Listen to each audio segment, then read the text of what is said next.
Good morning and happy Sunday, everybody. I'm Reverend Charlotte McGinnis, and welcome to my Sunday Soulful Conversation. Great to see everybody here in virtual land, and hope you're having a great day. It's actually gorgeous here today. It's cooling off a little bit. Finally, it's been a hot summer up here in North Carolina, and sunny, no rain. So it's not hot and it's not raining today. So yay. I hope wherever you are is equally as beautiful, but it's always beautiful, right? So anyway, thanks for tuning in. And as always, I appreciate your support. And if you feel so moved as to share this to your friends on Facebook or send it on if you have an email group or whatever, pass along the link. That would be awesome. I really appreciate it. And want to thank you all for your donations to the ministry. Those are welcome and help with the cost of doing this. And like I always say, it's my pleasure. This is my gift. But if I can get some support in the cost, I'm not going to complain, right? So, okay, this week coming up, tomorrow, Reverend Peg Gordon. By the way, happy birthday, Peg. It's her, I don't know, I'm not even going to say, but she's youthing, and Peg, you are a blessing and a gift to so many of us, and happy birthday. Hope it's wonderful for you. And anyway, tomorrow, Peg and I at 7:00 will continue our Mastery of Self book study.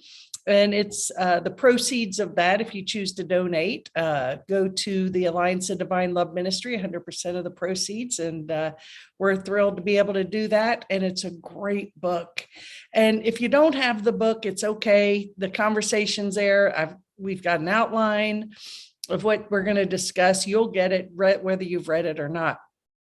But it's from Don Miguel Ruiz's son, Jr., who actually, Don Miguel wrote the 4 agreements, which we just completed last month. And now we're on to this. And so it's really good stuff. So 7:00, everything that I am talking about is on my website, charlottemcginnis.com. You can go there and find everything. Also, Wednesday, the heart-to-heart soulful conversations are really going beautifully every week. Everyone is just so amazing and inspiring and awesome. And last week, Vicky Spray, she was terrific, as everyone is. And I invite you to go and check these archives out, because they are a powerful messages and great teachers, and just would love to share them with you. So you can get the easiest way to get all of my archives is by going to my YouTube page, which is youtube.com/inspire YOUTV, Inspire UTV. So check them out. Vicky was awesome. And this week, I'm thrilled to be able to share with you another amazing human. Her name is Jeannie Scott. She does some amazing work, and I'm looking forward to sharing her with you as well. So there you have it. That's what's coming up. And of course, the prayer ministry is always available.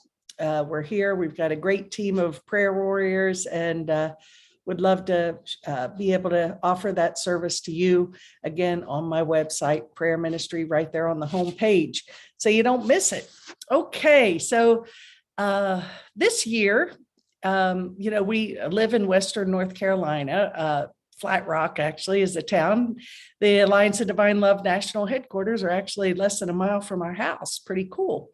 But that being said, another gem of this area is the Biltmore Estate, built by Cornelius Vanderbilt, long time ago. It's the largest home in the United States, and it's spectacular. And what makes it even more spectacular is that the family, the descendants, have actually made this beautiful treasure available for tourists and visitors to come in, and they've actually put in very tasteful hotels and restaurants and exhibits, and they have a winery and hiking trails and horseback riding. And so it's really a great treasure. And people come from all over the world to see this place. Now, I am digressing a little bit, but it is, you can tell I'm excited about it. Ellen and I have been members there most years since we've lived here. And when you're members, it basically gives you access to the grounds. So you can go take a walk, eat at the restaurants, get a discount at exhibits and free tours of the home and things like that. So we definitely love supporting it and having that as an option to go to. I'll tell you a little tidbit that I heard on a bus ride. When sometimes you have to park and then take a bus to the house or whatever you're doing. And the property, when you drive in, it's huge, and they grow.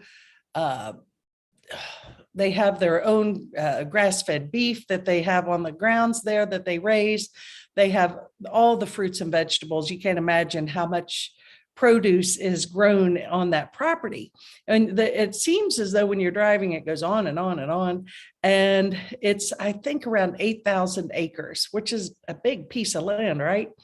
Well, the guy that was given the tour on the bus a few years back, I'll never forget this. He was saying, yes, it's 8,000 acres now, but originally it was 128 or something, like, I know it was in the 120s. So you can imagine it was like 14 times bigger than it is now, the property. That's how vast of a piece of property that the Biltmore Estate was on. So yes, a lot of it's been sold off, and probably Asheville is sitting on most of that land, I would suspect. But they've maintained, a beautiful chunk of the property. They also have the village there that was with the church and the little shops that were there for the workers and those who lived there and supported the property. So it's a neat place. If you ever think of going on a neat vacation, it's fun to go. So I just gave my Biltmore plug. But what led me to that anyway was one thing we've enjoyed this year are 3 fabulous exhibits. The first was I think it was the Monet exhibit, was the first one. And it was really terrific. Van Gogh was another exhibit that they had. And then the latest one was Leonardo Da Vinci. All of these are traveling exhibits, and I think that they are available in many spots in the country. So you should look for them. If you have a chance to see any of them, they're all terrific. And they really give you a experiential, 3-dimensional experience of what these artists were portraying, and you really go sort of into the art, because you first of all get the historical, and you learn about the artist, and they have some displays and so on, and then you go into this exhibit hall, and you're just bombarded with music and sensation and many different activities that will certainly take you into the artist or whoever they're displaying at that time. And it's a wonderful experience. So you just sit there for this multi-dimensional, multifaceted, awesome experience. And it's just a great way to spend the day. Well, we've been to the Monet and the Van Gogh, and last Sunday went to the Leonardo da Vinci. And it was quite different, but equally wonderful. And I wanted to share, I was really touched. Of course, we all know Leonardo da Vinci. His most famous painting, obviously, is the Mona Lisa, and of course, the Last Supper. And both of those paintings are, I would say that the Mona Lisa is the most famous painting on the earth. It sits in the Louvre, and I've heard people say that it actually speaks to you when you look at it, and it interacts with you. I'd love to see that painting just to experience that myself.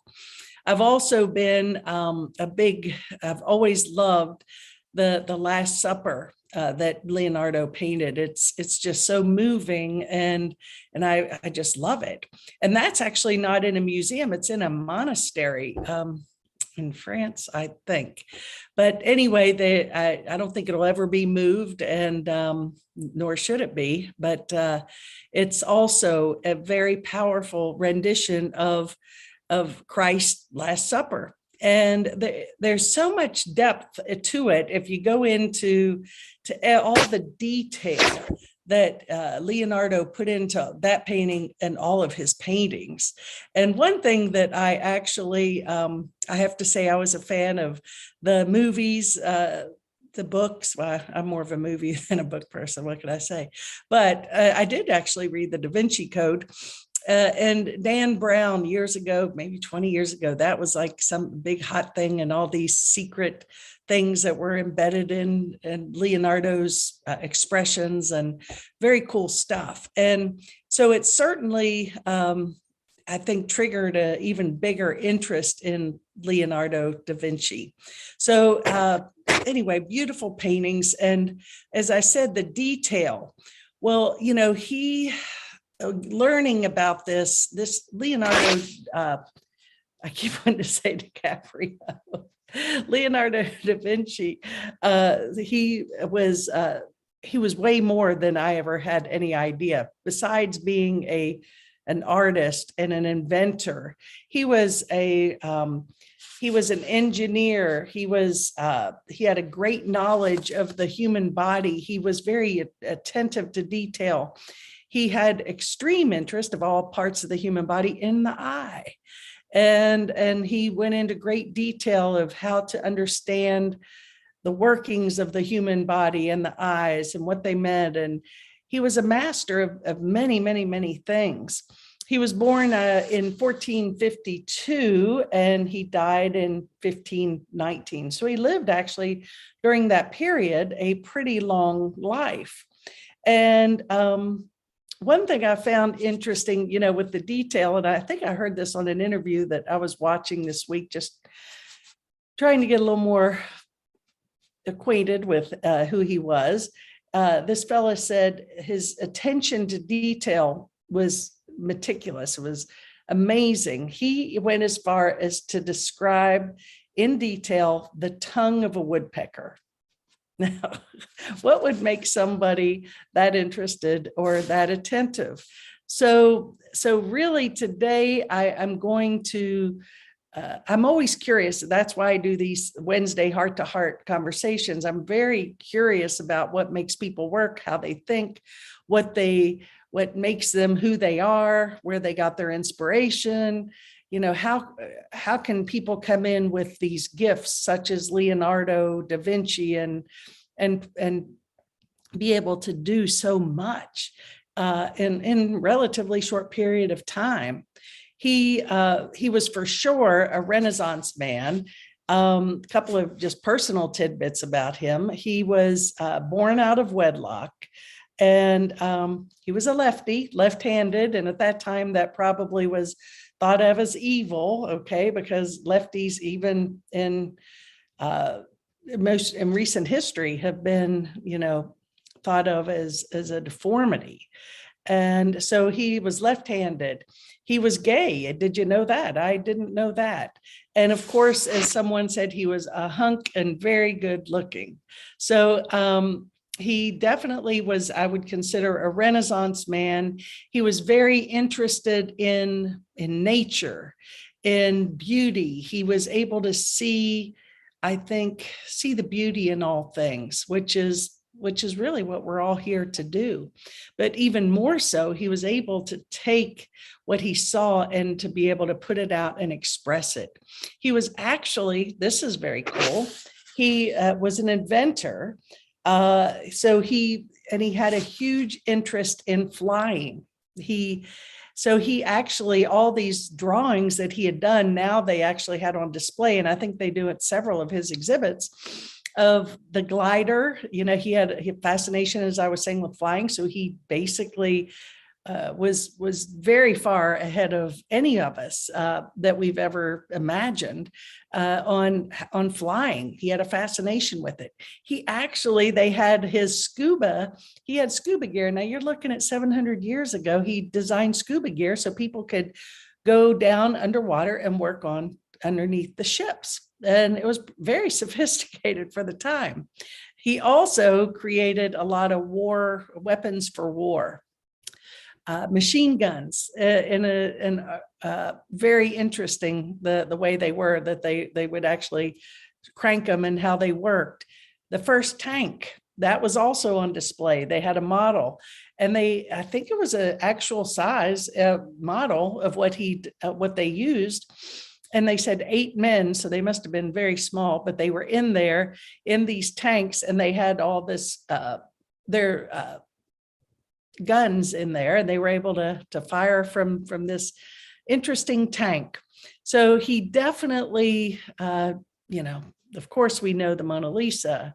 We know his gifts as a sculptor. We know his gifts as an artist, but he had so many more. I tell you, I didn't know this, learn this. He was a vegan.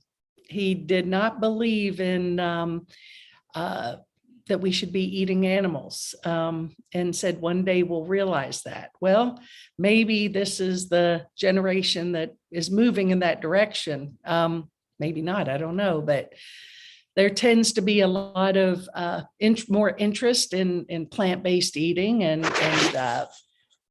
protecting and loving animals. And I've been vegan, and I've been a carnivore, and I'm a little ambivalent about that. I can see both sides. I see both sides a lot on a lot of things, but yes, he was that, and he stood very strong for that. So again, my curiosity was like, okay, so what makes this guy tick? Well, I sought out to learn more about him and to hopefully share some inspiration with you that inspired me, and that maybe we can all take into our hearts and see what makes sense, and maybe we can learn a little something and be a little more enlightened for listening, or not, but I hope you are. So one thing he says, learning never exhausts the mind. And I always think when I hear that, once we stop learning, I think that it's like anything else. If we don't continue to engage and learn, I think that our mind shuts down, just like our body. If we stop exercising and moving, our body just shuts down. So we really have to keep all of our body, mind, and spirit engaged if we want to continue to thrive and live a healthy life. You want to be healthy in mind, body, and spirit. So we have to, what's the old saying? If you don't use it, you lose it. So certainly learning never exhausts the mind. So when we're learning, it doesn't exhaust it, it inspires it, activates it, it makes it keener and stronger. So certainly something to pay attention to. He also said simplicity is the ultimate sophistication. And I have to say, I agree more and more and more with this. I feel we are choosing to simplify greatly. We've recently sold our third RV, and we're done with RVing. It was a beautiful experience for 14 years. Loved it, but it was something it did cease being fun for whatever reason, because it seemed like it was work and not simple anymore.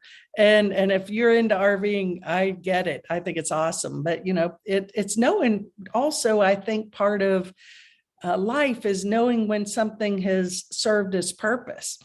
And when something ceases to bring us joy, maybe it's time to let it go. But so one of the reasons, number one, we let go is because it was ceasing to bring us the joy it once had. Number two, we are choosing a simpler way of being. I think the world has gotten very complicated and very complex and very busy. And I think Ellen and I both, we just find lots of great joy with being with small groups of people, having good conversation, staying home a lot, don't have to, I used to want to see everything and do everything. And I have lost interest in that too. But I am curious. I love nature. I think that we've got to keep our, selves engaged and alive. But simplicity is so appealing to me these days. And the more people I talk to, I know I'm not alone here, because I don't think the pace of this world that has been created, this wheel that we're all on, is healthy or natural for our spirit. I think it's agitating. And so the simplicity is the ultimate sophistication. So yes, we're choosing to live more simply. I think myself individually, and I think as a society, people are like, yeah, I like the simple life and being in nature more. I love this quote: time stays long enough for anyone who will use it. So make good use of your time. I have a quote from Abraham Lincoln here that's been here since we moved in the house, and it always was meant something to me. And it says, live a good life, and in the end, it's not the years of a life, it's not the years in a life, it's the life in the years. And I can remember when my parents were visiting, they only visited us here once, I believe. My father said, that's the truth. And it's not the years in our life, it's the life in our years. And so I think that it's so important to, another wise guy, right? Abraham Lincoln, what a guy. But make the best of every day. Do what makes your heart sing. Don't get caught up in the stress and aggravation of the world, trying to fix this, change that, get on that crazy wheel of like, what kind of life are you bringing to your years? I am seeing, and probably you guys are too, in a big way, people with crazy illness that is being manifest that I've never seen before at an early age. I'm seeing people get very sick very young and leave this world before what we would consider their time. And so I think that it's really time to reflect for all of us and say, just ask yourself, is this bringing me joy? Is this what I'm here to do? And really get clear on your purpose, because, just this past week, we lost one of my favorite artists, musicians, Olivia Newton-John. What a light she was, and what an inspiration. Had a 35-year battle with her breast cancer and eventually succumbed to it. But she had such a healthy attitude towards it, and how she related to it. And she still was able to find the joy and the spirit of life up until the end. And so, Anne Heche, that was a tragedy in itself that happened this week as well. Plus just friends we know that maybe aren't famous, but are dealing with these things. So make sure that you take time to smell the roses and really reflect, because you never know. We could be here today, gone tomorrow, as they say. So simplify, really take into your heart what's meaningful and live in joy, because if not, well, you'll miss it. So I love this. And I think this is a great statement, and it's something I've heard for many years, and I'm sure you guys have too. And it's, poor is the pupil who does not surpass his master. And so, I really love this, because if we're really living in mastery, our goal is for us to live in the greatest degree of mastery as we possibly can individually. And, and when the student is ready, the teacher will appear, and that goes both ways. But eventually, I think we've really done our work when the student is able to move past us, and how good that feels when we see another person that we've actually played a part in someone's awakening. I was always delighted to, as a golf instructor, to be able to see the progress. And actually, when one of my students would beat me on the golf course, I was like, not physically beat me, I know you knew that, but anyway, to see them to do better than me, I felt like, well, wow, I had a part in that. That was great.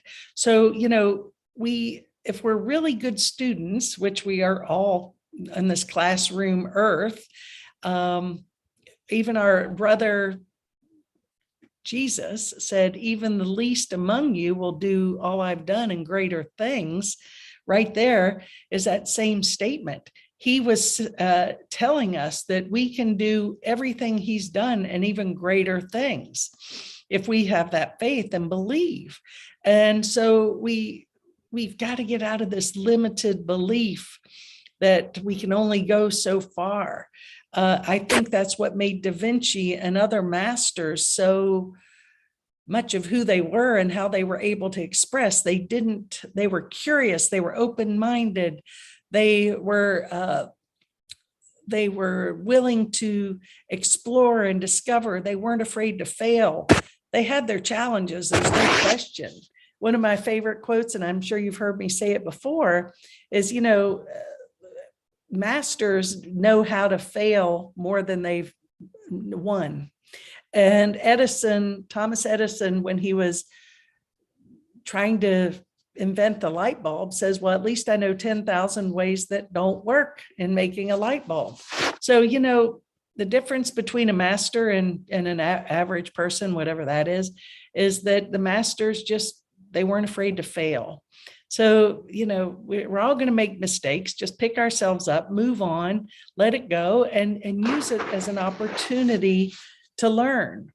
Look at your day, do your daily assessment, evaluation. Look at where you've done well, give yourself credit for that, and look at where you could have done better. And say, okay, I can learn from that. What can I learn from this? Because everything is ultimately a lesson in bringing us to home to the awareness of who we are. I mean, ultimately, everything is a lesson in understanding the true nature of our true self, which is changeless, formless, and eternal divine light. We are extensions of our Creator. So that's what we're here to remember, who we are.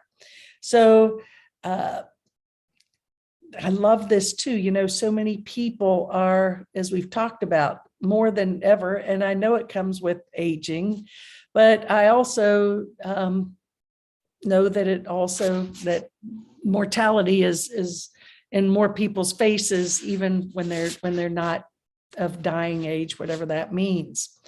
And so this is a great quote to remember, and one that I really take to heart. As a well-spent day brings happy sleep, so a life well spent brings a happy death.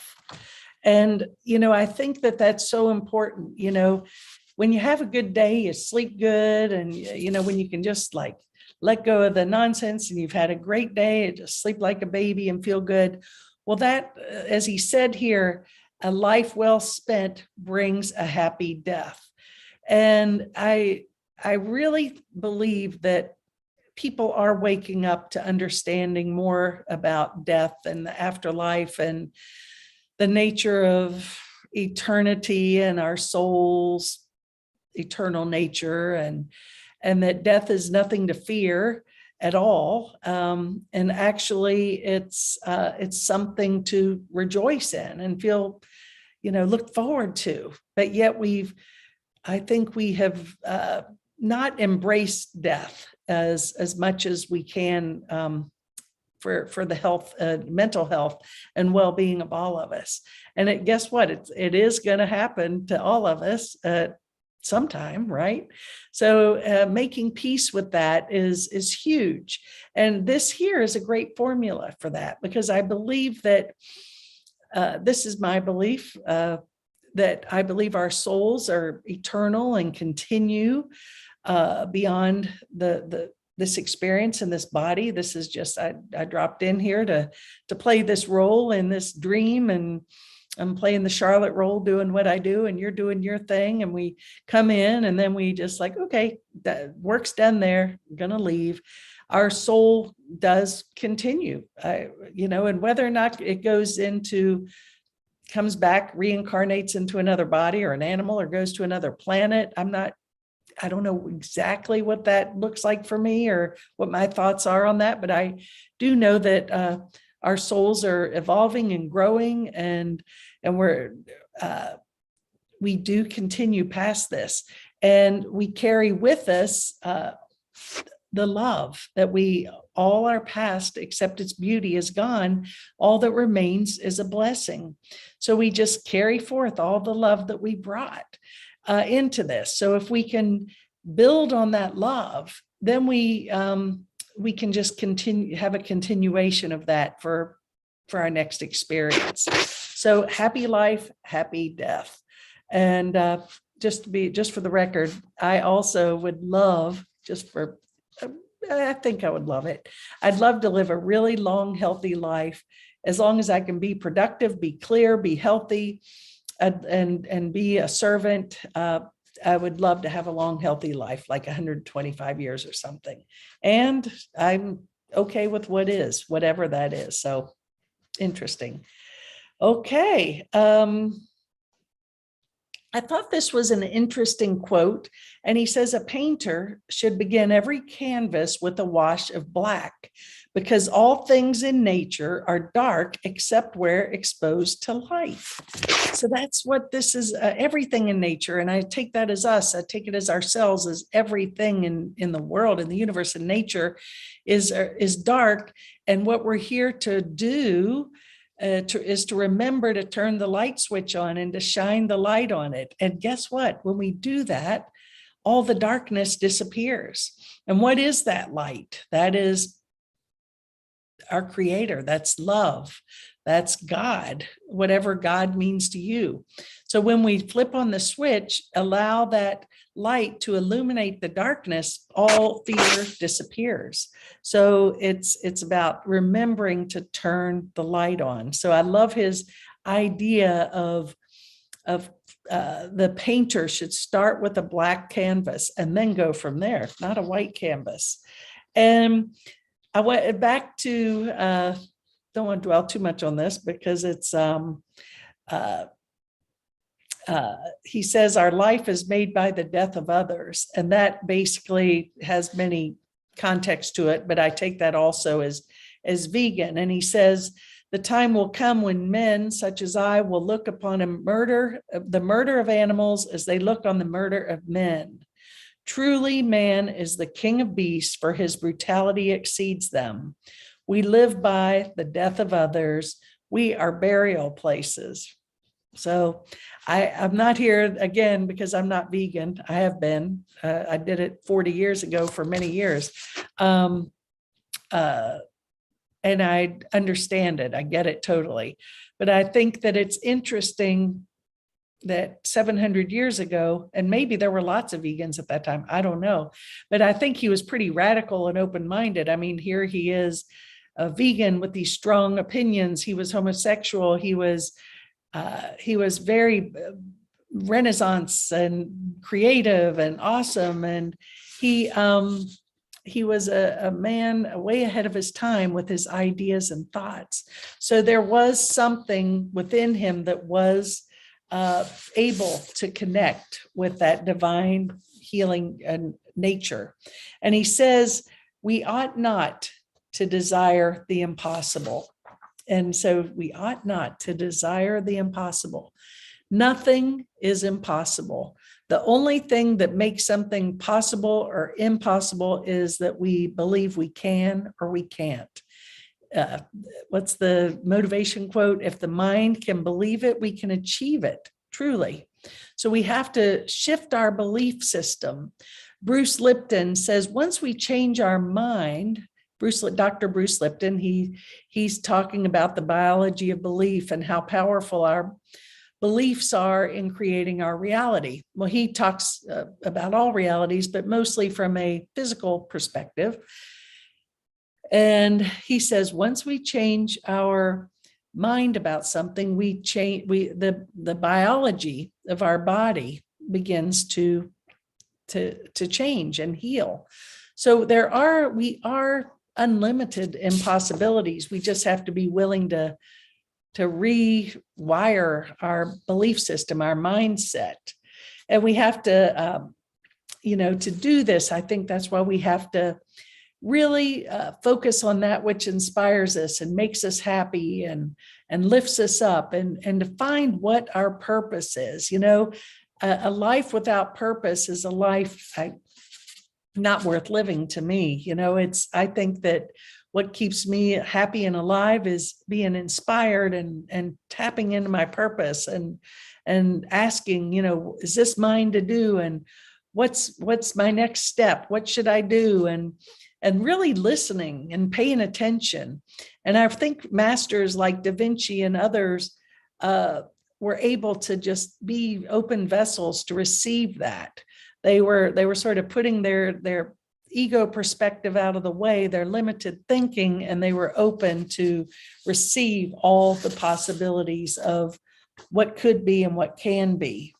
So I've got so much more. I would invite you to find a documentary, or if you have this exhibit close to you, go see it. It's fabulous, the Da Vinci exhibit, and learn about this great guy. There's lots of good stuff out there. You can find little documentaries and all sorts of things. So well worth looking into.